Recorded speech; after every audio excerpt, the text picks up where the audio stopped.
Our next guest needs no introduction. He's the first time here in Ireland. It's my great honor to introduce Jared Taylor.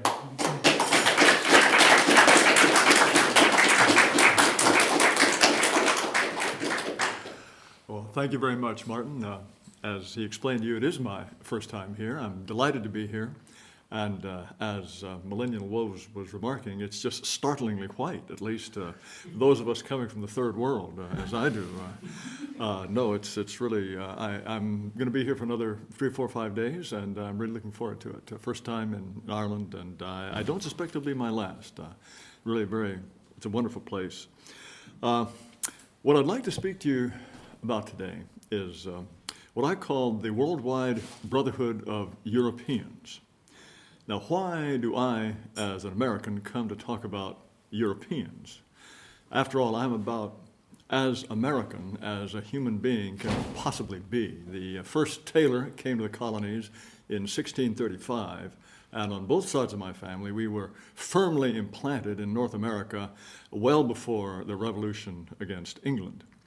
But my ancestors fought in every war, they voted in every election, and they have buried their bones throughout the United States, though mostly in the South.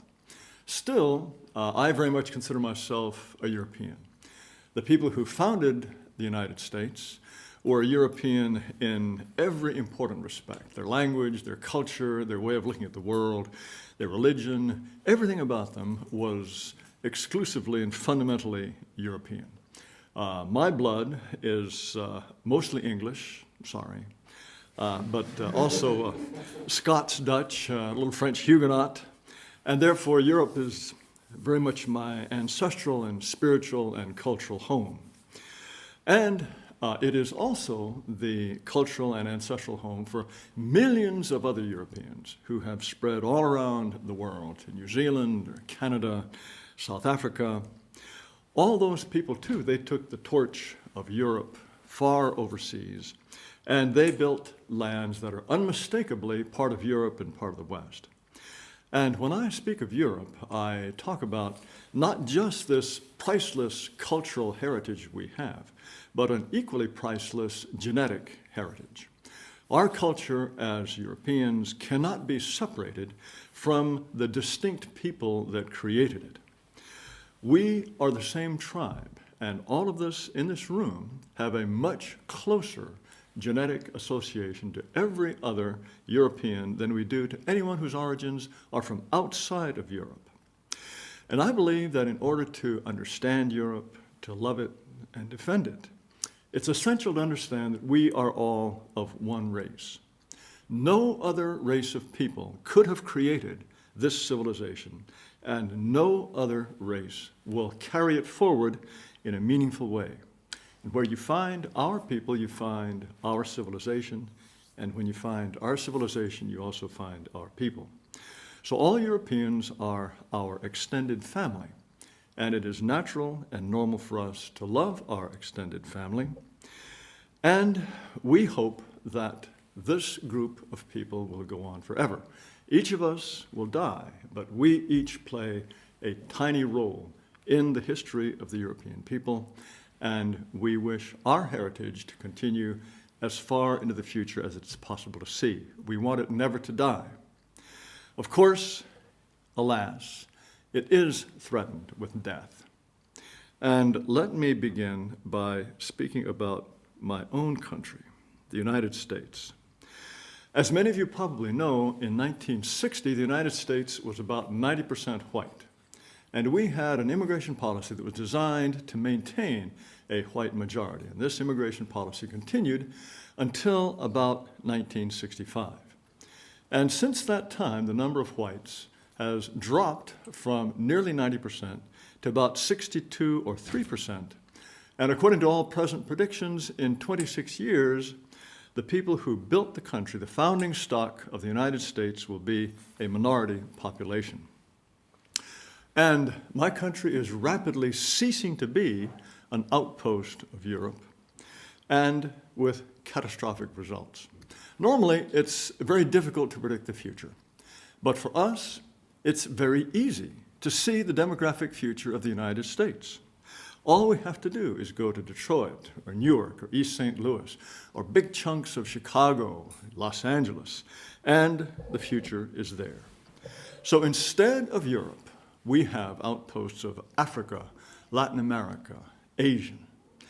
And what is it that white people do when the place they grew up in changes in character in every way? Of course, they run away. They refuse to live in those parts of the United States that cease to be Europe. And yet, they all refuse, well, with very few exceptions, they refuse to raise their voice against this process of displacement that makes more and more parts of the United States those places where they themselves refuse to live. And by any standard, what is happening to my country is a catastrophe. However, instead of recognizing this as a catastrophe, we have twisted our minds into mental pretzels and we insist on calling it a blessing. I'm sure, as you know, the motto of the United States today is diversity is our strength. And there are those who would tell you that diversity is America's greatest strength. Of course, this is diversity that celebrates every possible mix of language or religion, but particularly race. And of course, diversity is a terrible weakness. Anyone with two functioning eyes understands that it is a source of tension. It's a source of conflict. It destroys trust. And all around the world, where you see people most diligently slaughtering each other, it's because diverse people are trying to live in the same territory. This is a law of nature. And no matter how loudly Americans shout diversity is our strength, they cannot rewrite the laws of nature. Of course, for American whites to be celebrating diversity is to commit suicide. It means the replacement of European people and culture with non-Europeans. And of course, this sickness has crossed the Atlantic and now affects most of the countries of Europe. In Britain, for example, I understand that current projections are whites to become a minority about the year 2066. You'll all be alive when that happy day comes. France, Germany, all moving in the same direction. And in the future, we see people coming from the third world from various origins now, but the great push in the future will be from Africa. Africa is where there is a tremendous explosion of population. In 1950, the entire continent of Africa had only about 150 million people living in it. At that time, there were 3 times as many Europeans as there were Africans. By 2050, and these are reliable UN projections, this is just 100 years later, and not that far in the future, the population of Africa will have increased more than 16-fold, and there will be 3 times as many Africans as Europeans, 2.5 billion of them. And I can assure you they won't want to stay in Africa. They will want to come live with you. And throughout Europe, our governments are permitting this kind of change. Our rulers do not seem to understand that there is no more important treasure than our unique culture of the West and the genetics that produce that culture. This is so important that this must be protected by the strongest possible means, which is the power of the state. And what our rulers are doing is betraying the most important responsibility that they could possibly have. From a cultural or from a genetic point of view, displacement of populations of this kind is really no different from armed invasion. An immigration policy is also, when you think about it, it is an evolutionary policy. Because when the genes of the local population accept a large number of Somalis or Pakistanis, there's been a sudden evolution of Britain or Ireland or France in the direction of Pakistan or Somalia. Immigration policy is evolutionary policy. Now, as you know, it's fashionable to say that race doesn't exist. It's some kind of sociological optical illusion. I like to say that this is such an obviously wrong and stupid view that only very intelligent people could possibly persuade themselves of it. Of course, it's a way of softening us up for dispossession. It's like saying to us, no, don't worry. These people are not foreigners. You're being replaced by yourself because these distinctions are not real. They are not biological. Of course, only white people believe this nonsense. Say what you like about the average IQ of Africans. They are not fooled by this silliness. There's probably not one Nigerian or Turk or Japanese alive who thinks that race is some sort of illusion and that these population changes wouldn't make a bit of difference. But in the name of this deluded ideology of diversity, the United States is destroying itself. And my government, which once defended the European quality of my nation, is now wrecking it. Its own rulers are building up the bonfires that will destroy it. Angela Merkel, of course, is doing exactly the same thing in Germany, practically on her sole authority. She opened up the gates to the entire continent to essentially any foreigner who could manage to sneak into Europe. And if you ask yourself, throughout the history of the West, can you think of any individual traitor who so extraordinarily betrayed the trust of his people to the extent that Angela Merkel has done? I think you have to go all the way back to Ephialtes the Malian. You all know about Ephialtes? Yes, he's the lad at the Battle of Thermopylae who showed the Persians the mountain route around the pass so they could get around, and the Spartans were not able to save Greece at that time. I think you have to go all the way back to him to find a single-handed act of treachery to that degree and to that extent. Now, the United States is encouraging this kind of treachery. The United States takes the position that Wesley Clark took. He was an American general, and he was involved in the bombing of Serbia at the time of the NATO involvement there. He said that, let's see if I can quote him.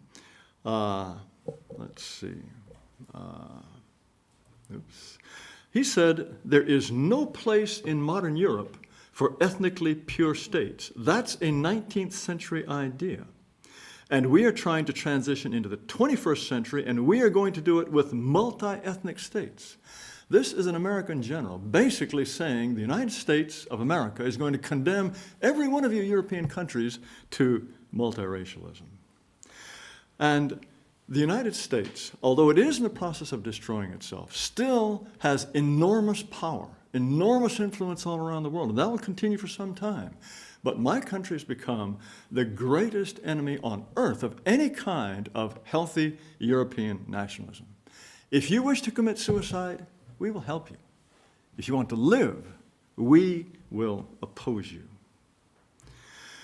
And what this means is that we are undertaking an ideological program that is just as revolutionary as the one that was started by Lenin in 1917, 100 years ago. The replacement of a people, I believe, is just as much an earth-shattering change, even more so than seizing the means of production, whatever it was that the communists really wanted to do. And just as the communists faced opposition, this globalist movement, this American origin movement of mixing every population, reducing whites everywhere to minority, it too is facing opposition because the American project, just like the communist project, flies in the face of human nature. And when you are trying to institute a policy that flies in the face of human nature, you have to mobilize all the means at your disposal to try to keep healthy people sick, to try to prevent them from operating and thinking in ways that are obviously correct and true. Now, in Europe, we have already done this, as Millennial Woes was explaining earlier, through these anti-free speech laws. This is a very important part of trying to keep Europeans in this unhealthy, denatured state of mind. In the United States, we face the same problem, not because of direct and explicit government intervention, but because huge internet companies have decided these ideas are off limits. They have taken upon themselves the role of the commissar censors of the Soviet Union to decide what are the bounds of permissible expression, what we called deplatforming. And my organization, American Renaissance, has been victim of this sort of thing as well. And you can imagine a future in which every opportunity to use the internet is denied, every dissenting voice. We're not there yet, but it's something we can certainly easily imagine. They're, of course, trying to silence any voice that opposes their project, which I believe can be characterized as just as totalitarian as anything Lenin or Stalin ever envisaged. This is a completely new concept of trying to design society. So the greatest threat to Europe is not the millions, the tens of millions who will want to come from Africa and who already have come from the Middle East. That's not the threat. The threat is not the smugglers who bring them in. All of these people we could stop with no difficulty at all. The real threat is this poisonous ideology that has defanged us, that has neutered us, that has turned us into this spineless group of people, the like of which I think has never walked the face of the earth. We are doing something that is historically without precedent. Western Europe has already swallowed an enormous dose of this poison. And the United States continues to export it, not just in its official policies, but through the medium of movies, television, music, etc.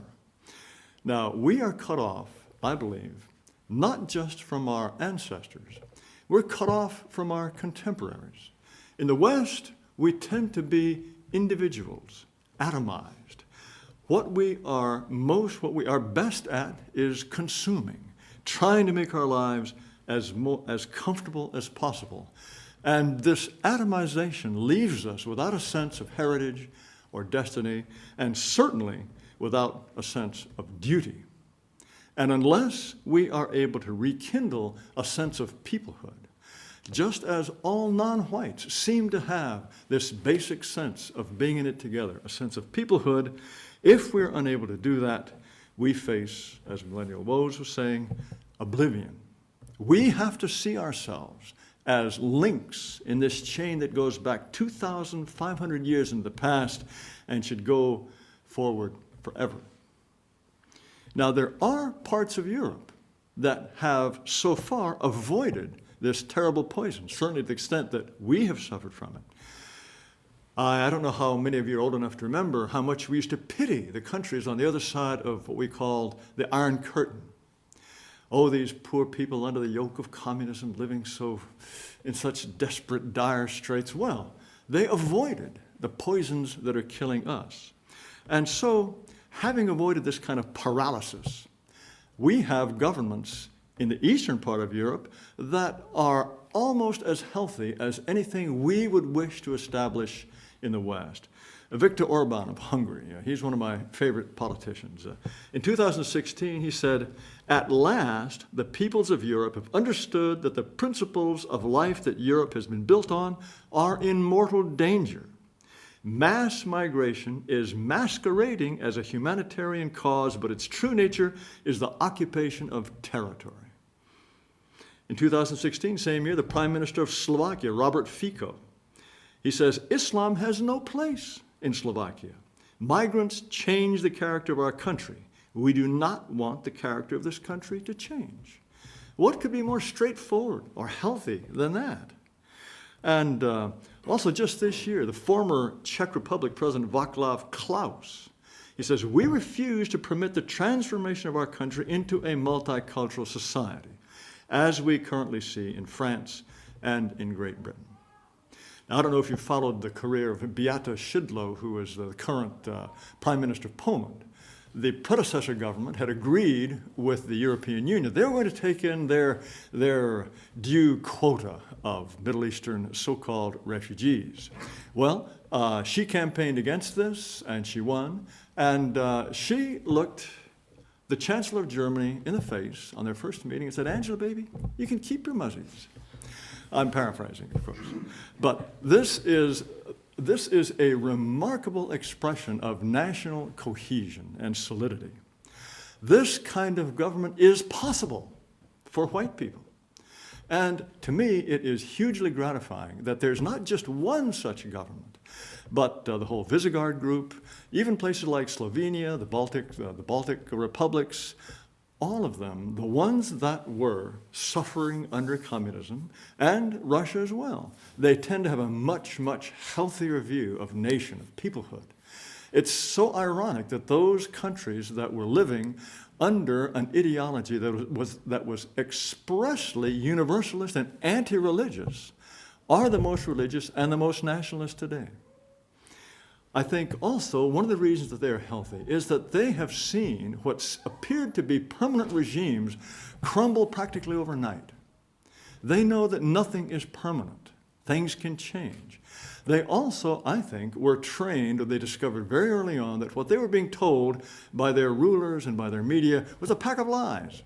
They're much more skeptical, much more suspicious, and they preserved a much healthier view of what their society should be like. So, I think with the understanding that it is possible for whites still to maintain a healthy sense of peoplehood, we must try to persuade enough people in the West to vote in governments of that kind. I think there's still a chance that that can be done, and we should work as hard as possible to do that. Our survival, therefore, depends on changing people's minds. More people have to think like us. And when enough people do, then solutions will be found. This means that we are, in effect, salesmen. And all of the psychological rules of persuasion apply to what we are doing. Of course, we're working at a terrible disadvantage because our opponents don't just think that we are wrong or mistaken. Many of them are convinced that we are evil. If you speak in the name of our race, people will immediately look for the slightest excuse to discredit you. Any excuse at all. It can be the way you wear your hair. It can be the clothes that you're wearing, your accent. They want to find some reason to think to themselves, this guy is unhinged. We can ignore everything he says. And for that reason, I think that's important for the spokesman for our race to be as normal, as unattractive, as pleasant as possible. We must never appear mean-spirited, threatening, or angry. And of course, this is very hard because of all the populations on earth. I think we have the most reason to be furious. Furious at the betrayal of our people by our rulers. But anger, mean-spiritedness, these will instantly be excuses for our opponents to ignore us and dismiss us. We have to be generous to our opponents. We have to acknowledge their sincerity. And I think many of them are sincere. And we must realize that our fellow whites, even those who are working objectively, from an objective sense, are working for our destruction, they're still part of our family. And some of them will have to change their minds if there are enough of us to affect any kind of change. For that reason, if you're ever in a debate with people who are objectively working towards demise, never try to crush or humiliate them. We can point out their errors, but eventually some of them will have to be our allies, and generosity is always more attractive than triumphalism or bitterness. Well, let me return to this idea of the Brotherhood of Europeans. I'm not, of course, saying that all Europeans are the same, not at all. Within Europe, there are nations, and within the nations there are regions. All have their beautiful and unique qualities. I want them all to prosper and to grow and for their uniqueness to thrive. And I know that Europeans haven't always been good neighbors to each other. In the taxi on the way from the airport, the driver spoke of the black and tans without much affection, I must say. And you might very well ask, well, what's a bloody Yank got to tell us about living with neighbors that don't like us? What's a bloody Yank got to say about being occupied, humiliated? Well, maybe more than you think. My ancestors, male ancestors of military age, all fought for the Confederacy. And so we know something about occupation and humiliation. But now, Northerners and Southerners, we work together for a cause that's vastly more important than the secular differences that used to divide us. Europeans must all do the same thing. In Eastern Europe, where they are still healthy, in a place like Hungary, the debate appears to be, who do we hate more? Do we hate the Slovaks, or do we hate the Romanians more? I want to tell them, you've got bigger fish to fry. These are old conflicts. You have much worse threats than Slovaks or Romanians. And so we're all part of this great family.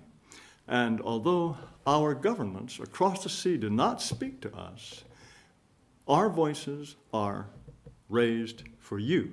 We are your brothers and your sisters. So let me reiterate the main themes that I wanted to bring up. Europe is wherever you find Europeans, whether it's on the continent of Europe or wherever Europeans have established themselves. We are not just a culture. We are a people. We are a way of being. And finally, we are in a life and death struggle against displacement. And what makes our struggle particularly tragic is that the people who are engineering this displacement are, in many cases, our own flesh and blood. It makes the enemy that much more difficult to tangle with. But we are all comrades in this struggle for the defense of everything we love, the defense of Europe. Now, I'd like to conclude by reading a passage from one of my favorite history books. It's called Russia and the West under Lenin and Stalin by the American diplomat George Kennan.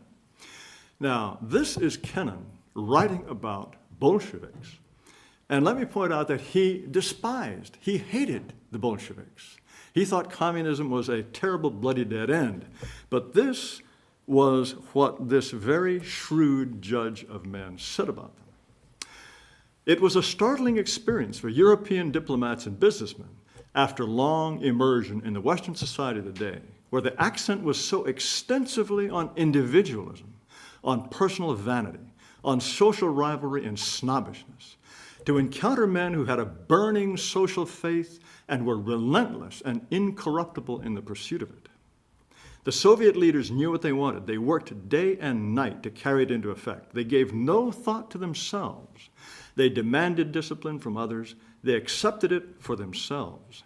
In their seriousness of purpose, in their forthright simplicity of their behavior, in their refusal to bother about non-essentials, in their contemptuous rejection of personal considerations to the needs of the movement, in their willingness to get their hands dirty in the interests of the cause, for those who saw this firsthand, the impression was unforgettable. These are the qualities of men who make history. And I ask you, will anyone, even our friends, say such things about us? This is George Kennan describing enemies. These were people who devoted themselves to a terrible, destructive, murderous cause, but they did it so faithfully, so tenaciously, that George Kennan couldn't help but admire them. It should be much easier for us to devote ourselves to a far more beautiful and necessary cause, which is a destiny for our children and their children. Thank you.